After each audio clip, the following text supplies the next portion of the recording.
Hi guys, how is everybody? Today is Monday the 26th of October. I actually thought to look before I started filming. And I'm Kathleen and this is Kathleen's Trodden Trail. If you're new, welcome. If you've been around a while, thanks for coming back. I was getting set up today thinking, yeah, I really don't have that much. I probably shouldn't film a video. Probably not much to say. Oh well, I can do one quick 15-minute video. And as I was getting everything together, I realized that this is probably going to be 2 videos. So at least. So I do have a lot more to show you than I was thinking. First off, I'm in my new, well, not new space, but I'm in a new space to you. This is actually the dining room. So we have filmed over there and we have filmed over there and now we're in the dining room, and this is my very pathetic looking sampler wall. Just the beginnings of it. And as I was saying, that this sampler, which is called Eden's Dollhouse by Kathy Barrick, will probably stay up here around, even though it definitely has a Halloweeny feel to it. And then this is the Red House sampler by Brenda Gervais with Eye Needle and Thread, and was the first full sampler that I ever finished, not started but finished. So there you have it, and hopefully someday, you know, years and years and years and years from now, this whole wall will be filled, or I'll decide I don't want a wall of samplers and these will go someplace else. But I love both of them. So anyway, let's just get right to it. I think I'll save I kind of have some knick-knacky stuff to show you, so I think I'll save that for the end, and then that way if you're not interested and you're just here for stitching, you can hop off and, you know, you don't have to be bored with knick-knacky stuff. So we'll just start with stitching. I don't have any finishes this week or in this 2-week period. My mother-in-law passed away last week, so we had gotten a call, probably now it's been 2 weeks ago, that she was definitely declining. Because of COVID restrictions and the memory care center that she's in, or that she was in, we were only allowed, one of us was allowed to see her once a week for 45 minutes. And so I actually haven't gotten to see her in a month. Because my brother-in-law was in town, my husband saw her, of course, my father-in-law, and so it had been about a month since I had seen her, and we were just kind of taking turns, and then, you know, of late letting my father-in-law go like every 2 times, so that because we knew that she was really declining. And I don't know, you know, she was diagnosed with Alzheimer's about 8 years ago, and we probably started seeing signs of it as far back as 10 or 11 years ago. And I want to say that her decline in the last few weeks was a bit of a surprise, because she had kind of leveled out and was sort of at that same, she no longer knew us and hasn't known us for quite some time. I mean, she hasn't known me for the longest amount of time, probably me or the kids. She still knew her 2 sons, my husband and his brother, until, you know, maybe the last year, and my father-in-law she kind of knew up until the last few months, and she would I don't know that she knew him, but she would definitely light up when he showed up. So there seemed to be some kind of recognition there. Don't think she knew his name anymore, but in the last few weeks, and it's really been kind of strange, because her health had been, you know, her physical health had been amazingly good. And in the last few weeks, for really no apparent reason, she didn't get sick, she didn't, you know, get the flu or pneumonia or anything like that. She just, she started falling. She had been walking with a walker for quite some time and was really quite speedy. I mean, it was really even questionable that she needed the walker, more just for balance and that kind of thing. And she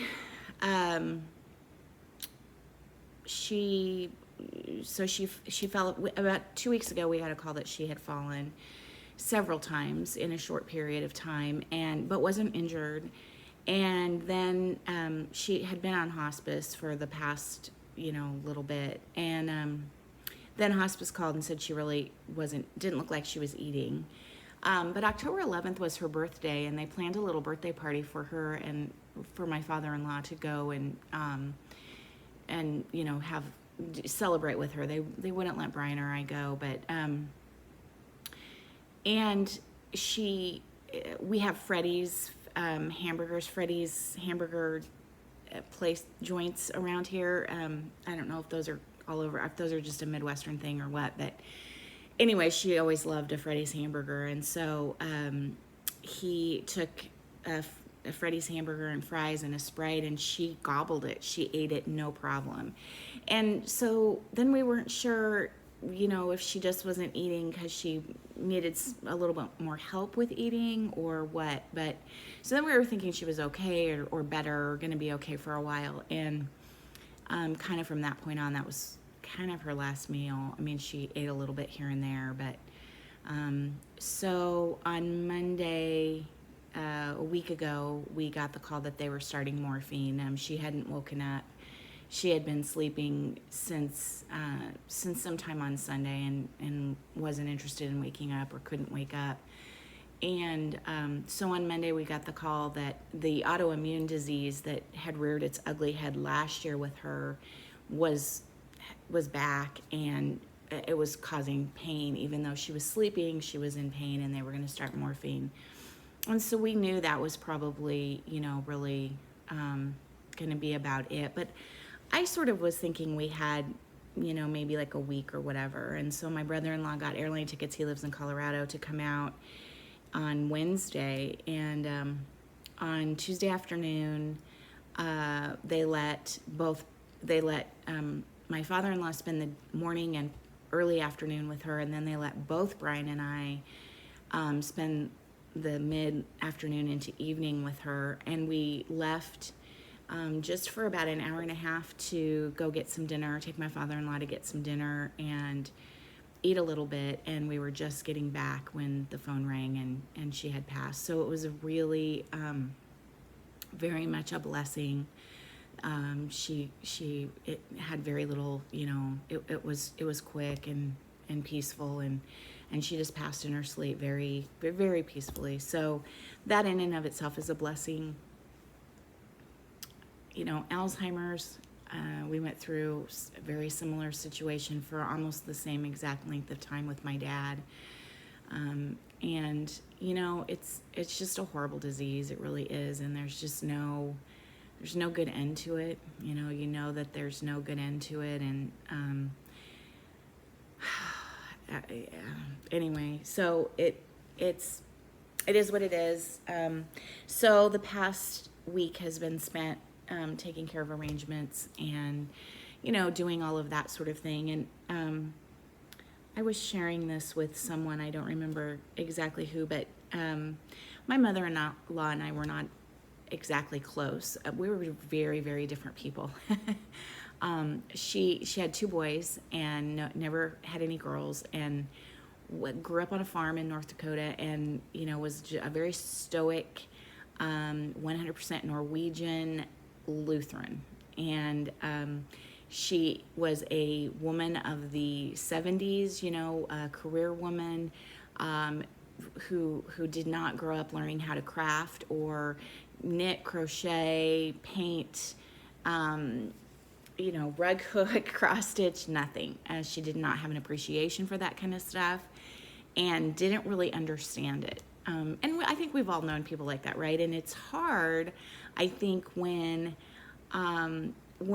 especially a family member doesn't quite get you, and so she didn't get me, and I kind of didn't get her, because I've really never known anybody I've known tons of people who don't craft, but I've never really known anybody who just really wasn't interested, was never interested in receiving anything that was handmade, just completely not interested. And so my perception was that she thought I was a crazy crafting person. And that was my perception of what she thought of me. And I think she thought, well, I don't know what she thought of me. I thought she thought I was crazy. So I don't know what she really thought. My husband doesn't think that's true, but that's just was my perception. But we had a very cordial, never argued, never nothing. And she treated the grandkids really well. She was an awesome grandmother, and especially to our oldest daughter, who really got the most amount of time with her of all the grandkids, not just my kids, but Brian's brother's kids, because she was the oldest, and she got to know her and spend time with her when she was still clear in her mind. So she was a great grandmother. She was a great mother. I'm so relieved that she's no longer in that state of Alzheimer's and not knowing, and but it's really hard to see your family grieve, and it's really hard to see your husband grieve. And even though they're all saying, well, we grieved when she first got Alzheimer's, there's a different grieving that goes along once the person is no longer physically present. And I even have to keep reminding myself, like, I can't stop by and see her and check on her. I can't, it's just weird. It's just different. And so we'll actually have a memorial for her Thanksgiving weekend, when a lot of the kids can be home from school, and so we're getting that planned. And so what I was going to say is, even though we weren't close, sort of my opportunity to help kicked in sort of this last week, when I could be the one to go clear out her room and figure out what needed to go to Goodwill and what needed to go back to my father-in-law's, and what we would keep, and so on. And so and that was good. So then the guys could, just kind of hang out, and, they could do the heavy lifting for the stuff that needed to be lifted and carried, the heavy stuff. But other than that, I took care of that, and just kind of with the arrangements and all of that kind of thing. And my father-in-law is extremely organized and on top of things. And so we had planned a lot of the arrangements about a year ago, and he's very with it. It's been very easy to take care of all of that kind of stuff. And of course we weren't blindsided, right? So anyway, so that's been my week. So there hasn't been a lot of stitching that has gotten done. On top of that, on Friday, we got to fly out to Virginia to watch Ryan's senior music education recital. And so this has been planned for several months now. He had to plan the whole thing, start to finish, arrange the venue, arrange all the accompanists, type up the program, get the program printed, the whole kit and caboodle. Because of COVID, he played to 3 people in the audience in a giant theater. Me, Brian, and Maddie went with us.